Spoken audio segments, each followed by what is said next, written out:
Hi dear students, Assalamu alaikum wa rahmatullah. My name is Arfat Lashkari. Welcome to Ali Public School Bhatkal. I am your science teacher. Please like, share and subscribe my YouTube channel Educate Me. Dear students, already in the previous class we have discussed about microorganisms and its uses. Dear students, in this class we are going to discuss about how microorganisms are harmful to us, how they are foe. This lesson is been selected from 8th standard science textbook. Dear students, in this class we are going to discuss about harmful microorganisms, diseases caused by microorganisms, food poisoning, food preservations, and nitrogen fixations and nitrogen cycle.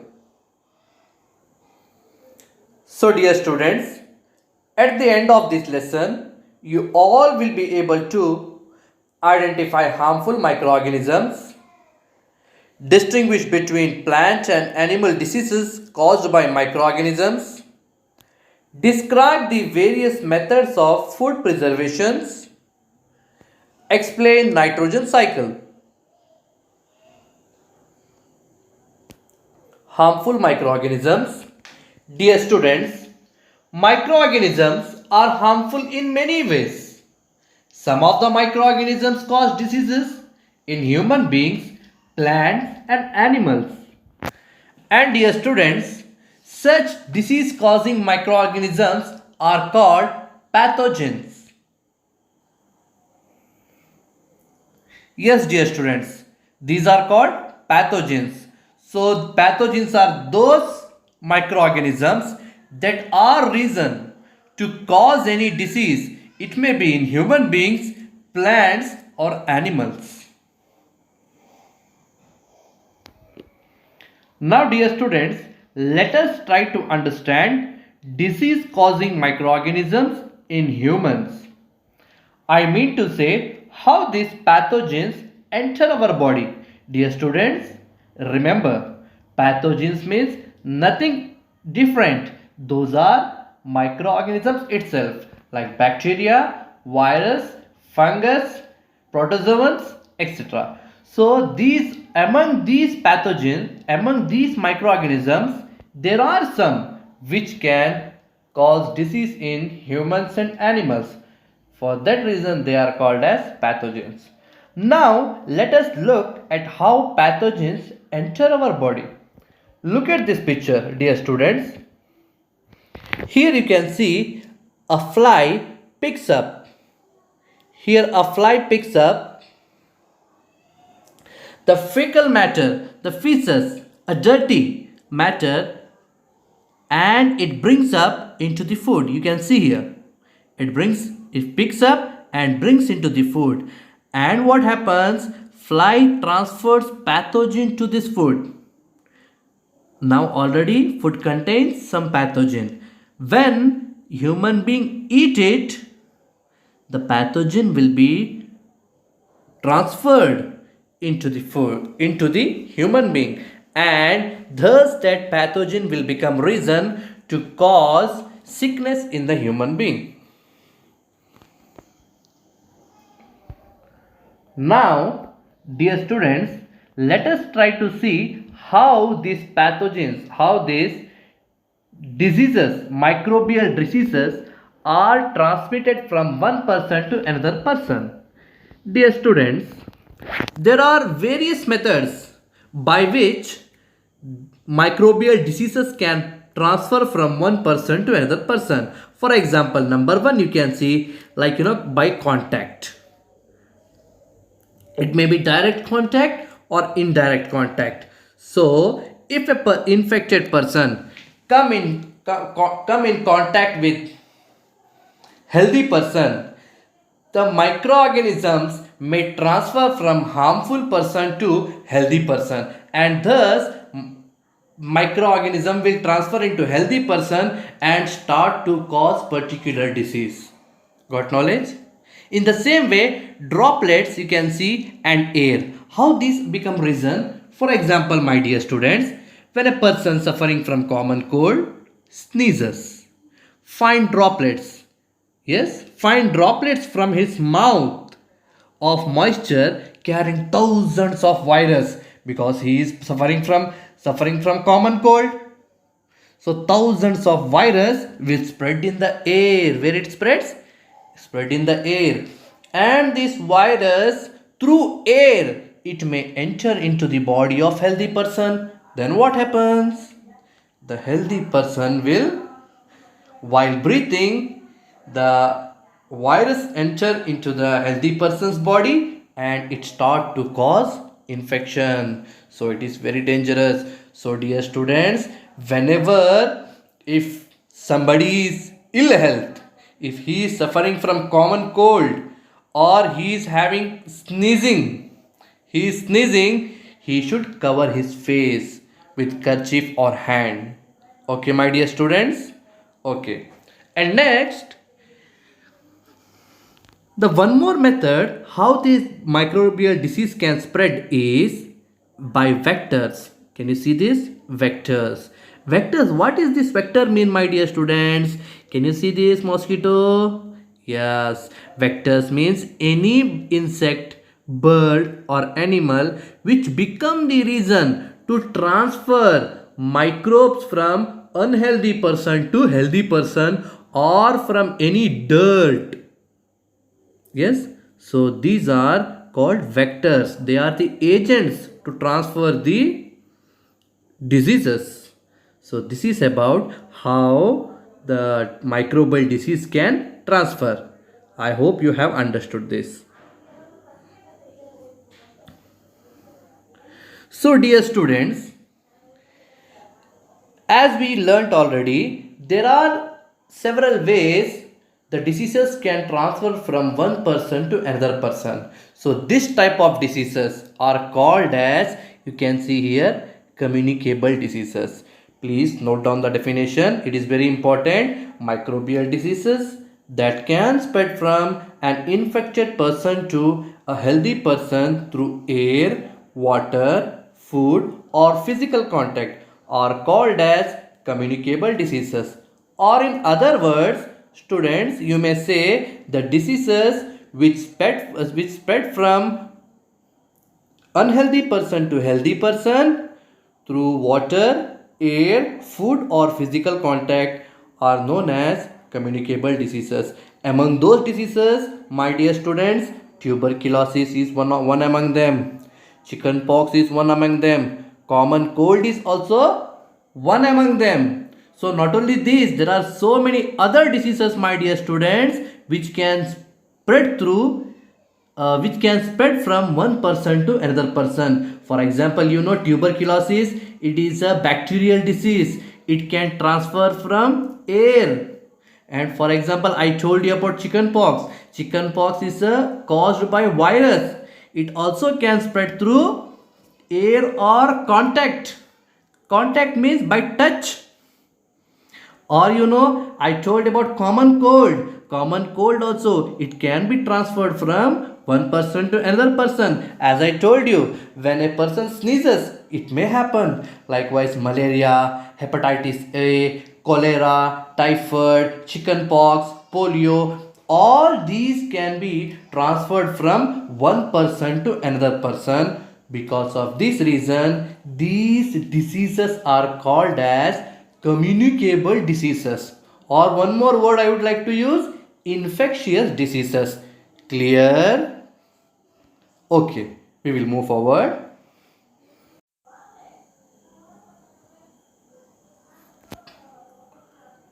Now dear students, we will try to understand about vectors. I have already told you about vectors. Those are the agents, insects, birds or animals which are reason to transmit diseases from unhealthy person to healthy person. In the same way, you can see, my dear students, here a mosquito by name female Anopheles which can spread malaria disease. And another mosquito, it is female Aedes, which can spread dengue disease. So these are a very serious vectors. So my dear students, it is very important that we keep our surroundings clean, and we do not allow water to stop in our area, because what is the reason? All the mosquitoes, they breed in water. So water should not collect anywhere in the, it may be in the tires, it may be in the flower pot. The water should not be allowed to collect. So if it is collected, there is a chance there will be a development of microorganisms. Okay, my dear students, then there will be increase in the mosquitoes. So the disease will spread. So we should keep our environments clean. My dear students, one more disease that is caused by microorganism. Here it is in animals too. See, not only in humans, microorganisms cause disease in animals too. So this is anthrax. Anthrax is a serious or dangerous human and cattle disease which is caused by bacterium. Yes, and this foot and mouth disease of cattle is caused by virus also. So here we got knowledge, microorganisms not only cause disease in human beings, they cause disease also in animals. Please note down this disease. Anthrax is a disease caused by virus. And my dear students, microorganisms can cause disease in plants as well. So see here, citrus canker. Citrus canker, normally this disease is caused in citrus fruit. We know citrus fruit, the fruit which has citric acid like lemon and orange. Yes, so this type of fruits, diseases are caused. Its name is citrus canker, where we can see this type of lesions. This type of lesions we can see on the fruit. So its name, disease name is Xanthomonas axonopodis. And one more, the disease spread by a virus, that is yellow vein mosaic of bhendi. In bhendi, that is okra, we see a yellowish color, yellowish appearance on the leaf. So this also caused by microorganism, that is particularly virus. And one more, rust of wheat. Rust of wheat, it is caused by fungi. So rusting of wheat grass, so it is also a disease which is caused in plants. So my dear students, so we came to know microorganisms can cause disease in human beings, animals as well as plants. Now my dear students, we will look into food poisoning, because microorganism will cause food poisoning too. How it is? My dear students, food poisoning could be due to the consumption of food spoiled by some microorganisms. So microorganisms that grow on our food sometimes produce very toxic substances. These make the food poisonous, causing serious illness, and even sometime, my dear students, the person may die. So it is very important that we preserve food to prevent it from being spoiled. So we need to preserve the food. But how can we preserve the food? So dear students, let us try to understand different methods of preservation of foods. So there are various methods how we can preserve the food. The number one method, you can see chemical method, by using different chemicals like sodium benzonate and sodium metabisulfite. We can preserve the food. We can prevent the food from attack of microbes. So different foods can be preserved. And in the same way, we can preserve the food using salt by applying salt to the fish, by or meat, or lemons and fish. So we can preserve all these foods by adding salt. This by adding salt, it will prevent the growth of bacteria. And apart from this, by oil and vinegar, we can preserve the food. Mainly you can see in pickles. In pickles, vinegars are used. Yes, vinegars, which is very helpful in preserving the food. And some other methods are by adding sugar. So by adding sugar also we can preserve the food. This is the fourth I am telling, fourth method, by adding sugar. So you have seen, my dear students, jams, it may be jellies, it may be squashes, all these can be preserved using sugar. And then the last for your syllabus, how we can preserve the food, that is by pasteurization. So what is pasteurization, my dear students? Pasteurization, you know, that is one thing you should keep it in mind: boiling. Whenever you boil a food, it will kill microorganisms, correct? So pasteurization, milk can be consumed without boiling also. Why it is? Because already it is a boiled milk. It is already boiled milk. My dear students, this milk is heated to about 70 degrees Celsius for nearly about 15 to 30 seconds, and then suddenly chilled and it is stored. So this type of milk packets, you can see, it can be brought to your home where it is written pasteurized tone milk. Is normally it is written pasteurized milk. And even if you don't boil it, you can drink it. Why? Because it is already free from harmful microbes. This is called as, and this process is called as pasteurization. So this question may be asked. And it was discovered by Louis Pasteur. By giving honor to his name is given to the process itself. It is given as pasteurization. So these are some of the methods how we can preserve the food. I hope you understood this. We discussed 5 different methods, my dear students. One is chemical method, second one is by adding common salt, third one is by adding oil and vinegar, fourth one by adding sugar, and fifth one, pasteurization method. I hope you have understood this. We will move forward. And next, my dear student, one of the use I would like to tell you here, it is in your syllabus, that is nitrogen fixation. My dear students, there is rhizobium bacteria. It is a microorganism that will help in fixing the nitrogen in plants. Particularly which one, my dear students? Rhizobium bacteria will help to fix the nitrogen in leguminous plants. That means what we will come to know here, that means microorganisms are helpful in fixing the nitrogen in the soil, because plants cannot take the nitrogen directly. So first it need to be fixed in the soil. So my dear students, even after that we can see there is much balance of nitrogen in the atmosphere. How it is? That is only because of nitrogen cycle. So dear students, next we will study about nitrogen cycle, what it is. So dear students, now let us learn about nitrogen cycle. How nitrogen cycle process takes place. Dear students, our atmosphere consists of around 78% of nitrogen gas, and it is very essential gas for all the living organism.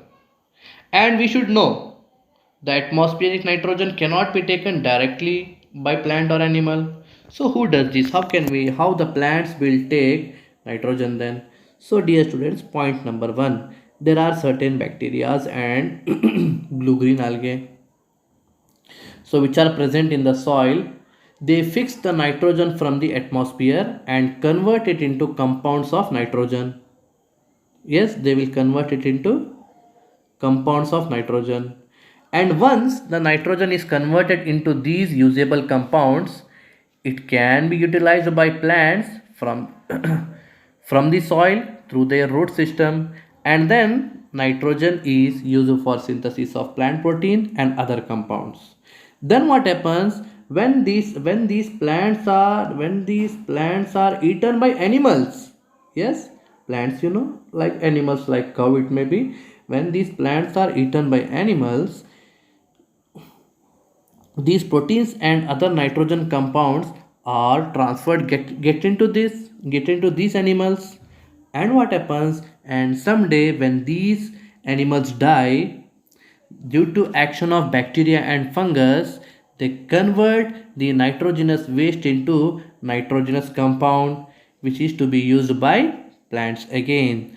So certain other bacteria, they will convert some part of them to nitrogen gas, which goes back into the atmosphere again. So this process, my dear students, keep on continuing. So it is a cyclic process. For this reason, we can see it is called as nitrogen cycle. So by this, once again the nitrogen will reach the atmosphere. Again from the atmosphere, it is been fixed by the bacteria into the soil. Again it is used by the plants, and again if the plants are eaten by cattle, again the plants, when they will die, it will go back into the soil, and again it will go into the atmosphere, and hence the cycle will continue. So it is called as nitrogen cycle. I hope you clearly understood this. Next, my dear students, we will move on to recapitulation. So we will look into the summary what we have learned. So microorganisms are harmful too. Protozoans cause serious diseases like dysentery and malaria. Some of the microorganisms grow on our body, grow on our food and cause food poisoning. Some microorganisms reside in the root nodules of leguminous plants. They can fix nitrogen from air into the soil and increase the soil fertility. Some bacteria present in the soil fix nitrogen from the atmosphere and convert into nitrogenous compounds. Certain bacteria convert compounds of nitrogen present in the soil into nitrogen gas, which is released to the atmosphere. Next, my dear students, we will look into evaluation part. So my dear students, you will write these answers in your homework book, and you will send a photo of written answer. Okay, match the following. So bacteria, A part you can see bacteria, rhizobium, lactobacillus, yeast, a protozoan, a virus. B part you can see fixing nitrogen, setting of curd, baking of bread, causing malaria, causing cholera, causing AIDS, producing antibodies. So you match it and send a photo of this. So my dear students, thank you for watching the video. We will meet with the new lesson inshallah in the future. Till then, take care. Assalamu alaikum wa rahmatullah.